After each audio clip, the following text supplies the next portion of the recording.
एक साइंटिस्ट थी अमेरिका में। उसका नाम था एमी एस्क्रिच।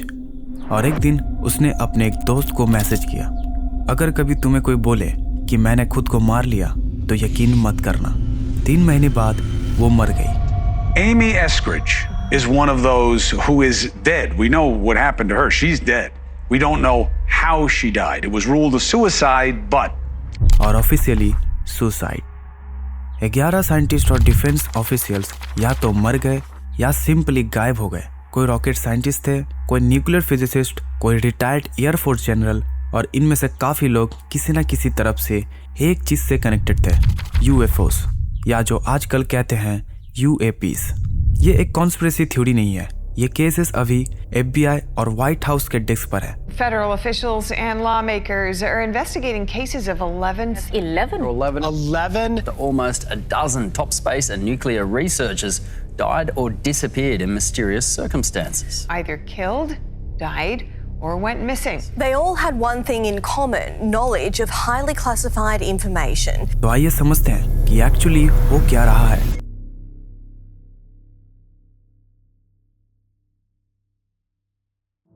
एमी कैथरीन एस्क्रिच 34 साल की, हंट्सविल अलाबामा, केमिस्ट थी, बायोलॉजिस्ट थी, और उसके साथ काम करता था उसके पिता रिचर्ड एस्क्रिच, एक रिटायर्ड नासा इंजीनियर। इनकी एक कंपनी थी, इंस्टीट्यूट फॉर एक्सोटिक साइंस। ये लोग काम करते थे एंटी ग्रेविटी पर। अब यहाँ रुको एक सेकंड। एंटी ग्रेविटी मतलब वो टेक्नोलॉजी जो ग्रेविटेशनल फोर्स को बेंड कर सके, वही चीज़ जो एलिजिटली कुछ यूएफओस करते हैं। एमी कॉन्फ्रेंसेस में जाती है, टॉक्स देती हैं, कहती थी उनके पास एक ऐसी इक्वेशन है जो एक 6th फोर्स डिस्क्राइब करती है, जो अभी साइंस ऑफिशियली रिकॉग्नाइज नहीं करती। वो नासा से परमिशन मांग रही थी अपना रिसर्च प्रेजेंट करने की, कोई नहीं दे रहा था।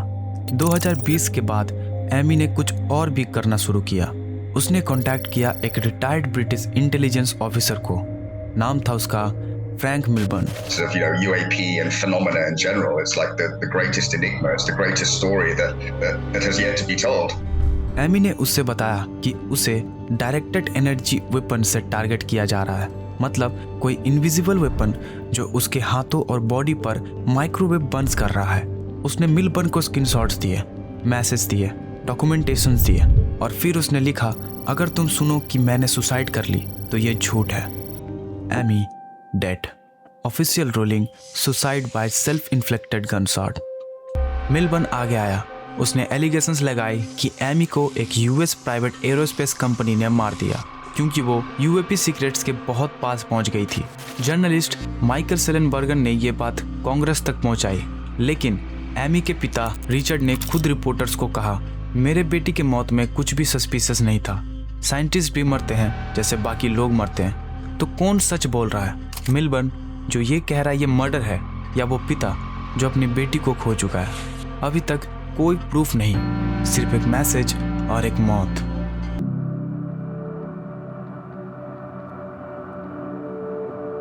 अगले केस में आते हैं। मैथ्यू जेम्स सुलिवान, 39 साल का, former US air force intelligence officer. ये बंदा कोई छोटा ऑफिसर नहीं था। ये नासिक में था, national air and space intelligence centre, Wright Patterson air force base पर। राइट पैटरसन वो जगह जहां रोजवेल क्रैश का डेब्रिस एलिजिडली रखा गया था 1947 में। ये वो जगह है जो यूएफओ कम्युनिटी में एरिया 51 से भी ज़्यादा सेंसिटिव मानी जाती है। मैथ्यू का एक और कनेक्शन था, वो जानता था डेविड क्रूज को। अगर क्रूज का नाम नया लग रहा है तुम्हें, ये वही बंदा है जो 2023 में कांग्रेस के सामने स्वर्ण टेस्टिमोनी दी थी। Were they, I guess, human or non-human biologics? Non-human, and that was the assessment of people with direct knowledge on the program I talked to. कि अमेरिका के पास नॉन ह्यूमन क्राफ्ट है, alien vehicles stored hidden. Bruce ने कहा कि वो Matthew को help कर रहा था विसल ब्लोअर बनने में, प्रोटेक्टेड टेस्टिमोनी देने में। मैथ्यू एक कांग्रेसनल इंटरव्यू देने वाला था। रफली 2 हफ्ते बाद मैथ्यू सुलिवान डेड, वर्जीनिया में 12 मई 2024। ऑफिशियल कॉज आज तक डिस्क्लोज नहीं हुआ। एनोनिमस सोर्सेस कहते हैं सुसाइड। एरिक बर्लिसन जो हाउस ओवरसाइट कमेटी में था, उसने पब्लिकली कहा यह सर्कमस्टेंसेस क्वेश्चनेबल है। बर्लिसन ने FBI डायरेक्टर काश पटेल को पर्सनली लेटर लिखा। उसने intelligence community inspector general ICIG को इन्वॉल्व किया। ICIG ने ऑफिशियली कहा ये मैटर क्रेडिबल एंड अर्जेंट है।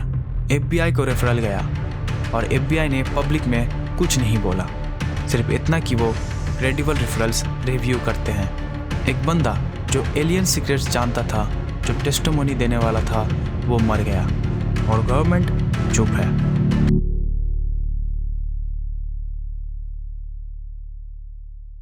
अब बात करते हैं पूरी लिस्ट की। ये 11 लोग हैं जिन्हें FBI और कांग्रेस करंटली रिव्यू कर रही है। एक एक करके सुनना। Michael David Hicks, NASA JPL scientist, asteroid research 2023 में मारा, कॉज पब्लिकली डिस्क्लोज्ड है। फ्रैंक मेवल्ड, नासा JPL का प्रिंसिपल रिसर्चर, 4 जुलाई 2024, लॉस एंजलिस, वजह unknown. Anthony Chavez, Los Alamos National Laboratory, nuclear weapons research, missing, मई 2025, कोई बॉडी नहीं मिली। Monica Jacinto Reza, aerospace engineer, rocket engine work, गई थी हाइकिंग एंजल्स नेशनल फॉरेस्ट में जून 2025, अभी भी missing. Melissa Cassius, loss Alamos में काम करती थी, जून 2025 में गायब, कोई अपडेट नहीं। Steven Garcia, nuclear weapons facility contractor, New Mexico, अगस्त 2025 में missing. Nuno Loureiro, MIT professor, nuclear science, fusions energy, दिसंबर 2025 अपने घर के बाहर मल्टीपल गन शॉट से मारा गया, Brookline, Massachusetts, active homicide case. Carl Grillmair, Caltech astrophysicist, near earth objects research, फरवरी 2026 अपने पोर्च पर shot and killed, California, active homicide. Jason Thomas, pharmaceutical researcher, missing दिसंबर 2025, उसकी बॉडी एक लेक से मिली, 17 मार्च 2026, इन्वेस्टिगेशन ऑनगोइंग।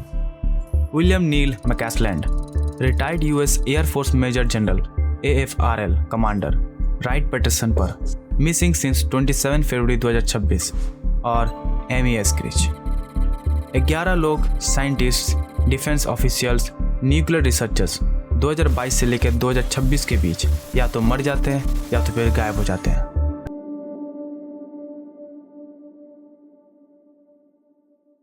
मैकैसलैंड वाला केस थोड़ा अलग है। I want to go back to Neil McCaslin. So, what do we know about his position? How you said he worked at the Pentagon. He oversaw numerous classified projects. If we have a UFO hidden somewhere in one of the American bases, or if we have aliens somewhere, he would be one of the people that probably know about it if that existed. क्योंकि ये बंदा सिर्फ एक scientist नहीं था, ये एक major general था, रिटायर्ड, 68 साल का, फिट, एक्टिव हाइकर, और इसके कनेक्शंस ऑफिशियली डॉक्यूमेंटेड है UFO वर्ल्ड में। Major General retired Neil McCaslin is currently missing, which is very concerning to me.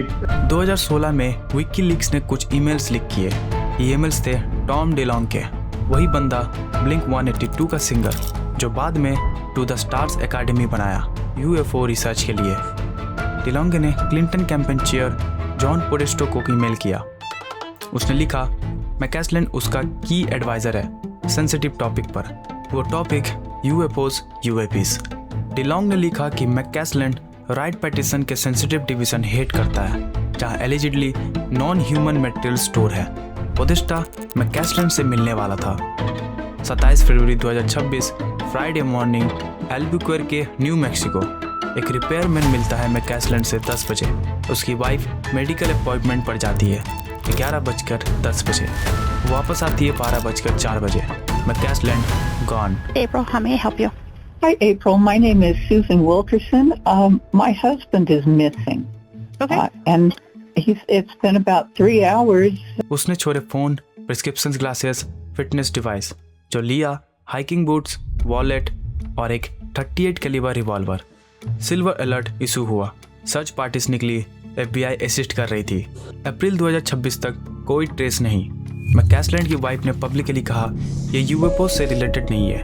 उसने फेसबुक पर लिखी कि हस्बैंड का ब्रीफ एसोसिएशन था UFO कम्युनिटी से, लेकिन वो कोई सीक्रेट नहीं जानता था क्योंकि वो डर गई थी कि लोग ये सोचेंगे कि उसके हस्बैंड को UFO सीक्रेट्स की वजह से किसी ने किडनैप किया। लेकिन जब एक रिटायर्ड जनरल जो UFO मीटिंग्स में था, जो राइट पैटिसन्स पे था, वो अब मिसिंग है, तो लोग क्वेश्चंस तो पूछेंगे ही। ये पहली बार नहीं हो रहा। 1980 UK में एक और क्लस्टर था, GEC मैकरोनी, एक डिफेंस इलेक्ट्रॉनिक्स कंपनी। 1982 से 1990 के बीच 25 साइंटिस्ट्स इस कंपनी से लिंक्ड मर गए। कुछ ने अपनी गाड़ी कोल गैस से भरी और बिल्डिंग में घुसा दी। कुछ ने रोप से खुद को पेड़ से बांधा और गाड़ी चलाई। कार्बन मोनोऑक्साइड, ड्राउनिंग्स, फॉल्स, सब ऑफिशियली एक्सीडेंट्स या सुसाइड्स। ब्रिटिश पुलिस ने कहा कोई कनेक्शंस नहीं। मिनिस्ट्री ऑफ डिफेंस ने कहा कोई कॉन्स्पिरेसी नहीं। लेकिन ऑपोजिशंस एमपीज ने इंक्वायरी मांगी। पब्लिक अनकंफर्टेबल था। आज 40 साल बाद वो केसेस ऑफिशियली अनसॉल्व्ड है। हिस्ट्री रिपीट कर रही है या हम पैटर्न देख रहे हैं जहां कोई नहीं है?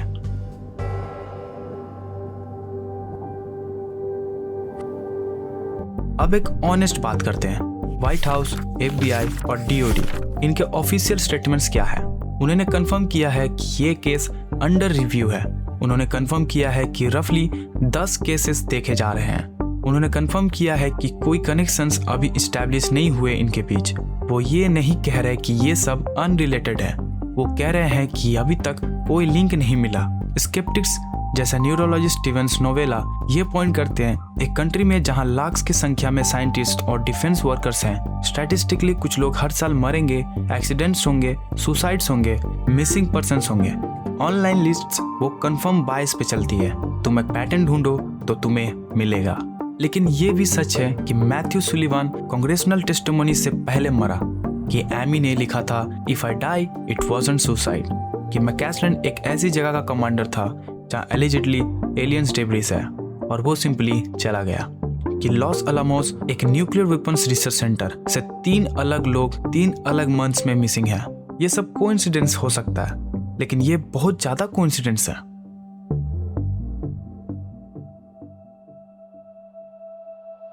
मैं तुम्हें कोई फाइनल आंसर नहीं दे सकता, क्योंकि कोई फाइनल आंसर है ही नहीं अभी। जो मैं जानता हूँ, एमी ने अपने मैसेज लिखा, वो मार दी गई। मैथ्यू टेस्टिमनी देने वाला था, वो मर गया। मैकैसलन UFO मीटिंग्स का हिस्सा था, वो गायब है। और एक गवर्नमेंट जो दुनिया की सबसे पावरफुल है, वो ऑफिशियली इन केसेस को रिव्यू कर रही है और पब्लिकली कह रही है हम अभी तक कुछ स्टैब्लिश नहीं कर पाए। ये या तो सबसे बड़ा कोइंसिडेंस है मॉडर्न हिस्ट्री का, या कुछ ऐसा छुपा है जो कोई नहीं चाहता कि तुम जानो। मैं सोचता हूँ तुम खुद डिसाइड करो।